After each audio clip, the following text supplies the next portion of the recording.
आताच मिळालेल्या माहितीनुसार कन्नड तालुक्यातील गवताळा ऑटोम घाटात सकाळी 6 वाजेच्या सुमारास ऊसतोडी करून घरी परतणाऱ्या ऊसतोड कामगारांचा घाटात गाडी कोसळून अपघात झाला आहे। प्राथमिक माहिती अशी की संबंधित वाहन बेळगाववरून दस्तापूर या ठिकाणी जात असताना हा अपघात झाला। त्यामध्ये बरेच ऊसतोड कामगार गंभीर जखमी झाल्याची माहिती देखील मिळत आहे। वाहन चालकाचे नियंत्रण सुटल्याने अपघात झाल्याचे समजते। गवताळा ऑटोम घाटाची दुरावस्था दिवसेंदिवस वाढत असल्याने या ठिकाणी अपघाताचे प्रमाण देखील वाढत आहे। आणखी किती निष्पाप लोकांचा जीव वन प्रशासन आणि सार्वजनिक विभाग घेणार असा सवाल सामाजिक कार्यकर्ते तोताराम राठोड यांनी केला आहे। काय सांगणार दादा, माझे कमीत कमी मी डेली व्हिडिओ टाकत असतो, जेणेकरून हे झोपलेले अधिकारी असतील, लोकप्रतिनिधी असतील, PWD अधिकारी असतील, मी नेहमी त्यांना प्रेमानं सांगत असतो की दादा गवताळा घाटाला कमीत कमी आम्हाला दुरुस्ती तरी करून द्या, जेव्हा होईल तेव्हा होईल। आणि त्यांचा ते फॉरेस्टवाल्यांचा प्रॉब्लेम येतो कुठं ठिकाणी, त्यांना फक्त गवताळ्यामध्ये आज जे घडायचं न होतं ते आज घडलंच बघा।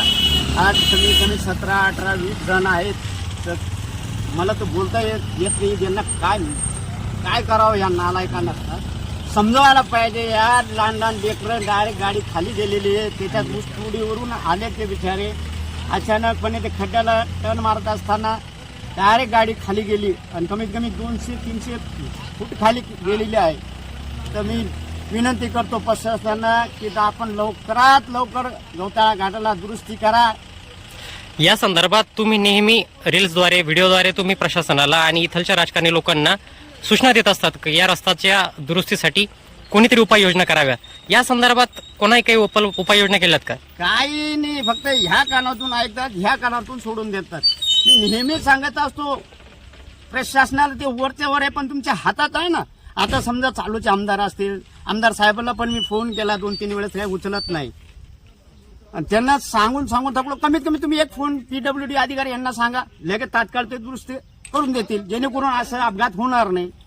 तर मी अजून विनंती करतो की आपण लवकरात लवकर गवताळा घाटाचा काम करावा, जेणेकरून आम जनतेला त्रास होणार नाही।